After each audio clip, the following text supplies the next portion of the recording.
All right. Until now in this teacher's guide, I've been talking primarily about my philosophy of education and also about some of the circumstances and realities that I face as a two-year college instructor and which I think most two-year college instructors will have to confront. In fact, those elements of philosophy and those realities underlie everything that I do and probably everything that you do. Now, speaking of doing, I want to move on into the actual real actions that I take as a two-year college public speaking instructor in keeping with my philosophy and in light of the circumstances that I face. I'm going to do this in two parts. I'm going to talk about general actions that I take, and then later on I'm going to talk about very specific components of CMST ampersand 220, including all of the speech activities and the additional incremental activities that I sometimes am able to implement in teaching the class. So, first of all, general actions that I think all two-year college instructors should take if they subscribe to the same principles that I've talked about earlier in this teacher's manual. First of all, I think it's important for us as instructors to be sure that we combine both cognition and recreation in our classes, or as I say in my course, it's important for us to be sure that our students both think and have fun in everything they do in the class. How do you do this? And why do you do this? Well, let me talk about the why first, then I'll go into the how. The why has to do with something I mentioned earlier, which is that most students are apprehensive about public speaking. They're fearful. They have stage fright. They have performance anxiety. We're all familiar with this. In linguistics, this kind of situation is called having a high affective filter. As many of you may be aware, this means that people are sort of shielded from information and sensations that come outside them because they're fearful. They have this affective filter. It's important to lower the affective filter in a way that is comprehensible and eventually becomes familiar to the students. So what are the consequences of the need for combining thinking and fun? First of all, I think that one of the consequences is that it's important to tell students that you want them both to think and to have fun. They might be able to intuit this, and yet if you don't state it, it may not finally become clear to all of them. Of course, if you state it, it still may not become clear to all of them, but I think the chances are greater that it will than if you don't.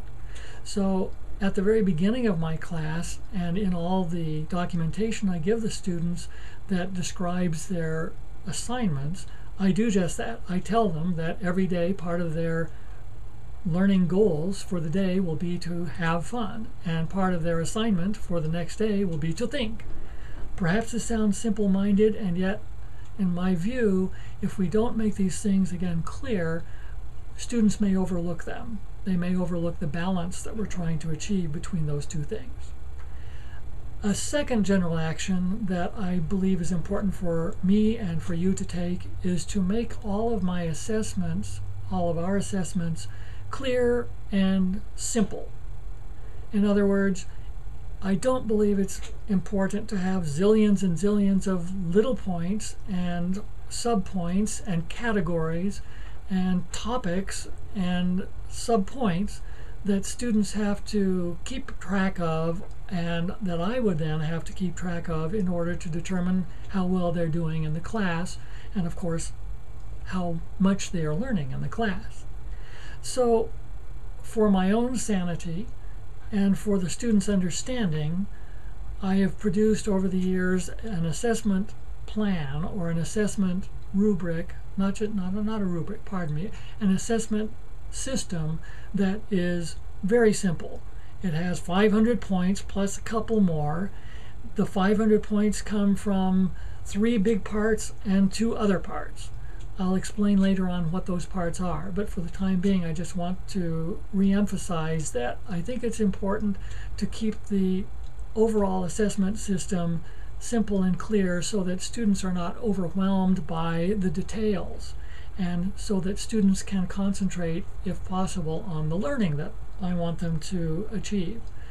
Again, this is also for my own good, because I don't want to spend a lot of time dealing with abstruse calculations and permutations of scores in assessing how the students are doing. Obviously, as any other faculty member does, I come to conclusions in my own mind about how students are doing almost every day. However, I realize it's important for me also to do some calculations and come up with something that is as objective as possible in their final assessments, also in their formative assessments. That's the second general action that I try to take. The third general action that I try to take is to expect greatness of my students. When I say greatness, I mean greatness with respect to every other student who has ever been in the course, and also greatness with respect to what the student himself or herself is used to doing in the past and what he or she thinks he or she can do in the future. Now, how do I go about trying to expect greatness? First of all, I start out at the beginning of the quarter by telling students that I think they can be great. In addition to that, though, since they're brand new to the course and have performance anxiety and maybe have other kinds of fears about the class, I give them samples of great work by previous students. In fact, I don't just give them one or two examples, I give them lots of examples. When I say I give them to them, I make these things available, both online and in physical space. I'll talk more about this later. The point here is that, as we all know, people tend to rise or fall to the expectations that we as instructors make of them. So it's important, in my view, for me to act upon that by frequently and very sincerely telling the students that I think they will be successful, that they can be successful, even when they may not believe it themselves. Number 4 on the general actions that I try to take, in keeping with my philosophy on the realities that I face, is that I attempt to be just but merciful with the students. This has as much to do with philosophy as it does with educational views, I think. As a human being and as a citizen, I believe that justice and mercy are very important, and I want to demonstrate that in the work that I do with the students. So, how do I try to exemplify this belief that justice and mercy are both important? First of all, I tell the students and present them with information at the beginning of the course which indicates that I'm willing to compromise in certain areas, but that there are other areas in which I won't compromise. Now, I obviously am not going to stipulate all the circumstances under which I'm going to compromise, but there are probably going to be very few situations or very few elements of the course in which I will not compromise at all. It's incumbent upon me, I believe, to be very clear with the students in telling them what I will not compromise about later on in the quarter or in the semester, depending upon the curricular system I'm operating in.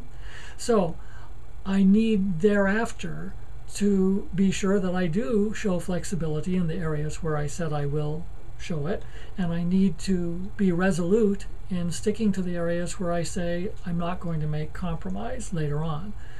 Obviously, this is a matter partly of inculcating or attempting to inculcate responsibility among the students. So I've talked about 4 general kinds of actions that I take in public speaking CMST & 220. I will now go on to talking about specific components of the course as I teach it, including the speech activities and the supplemental activities that go along with them.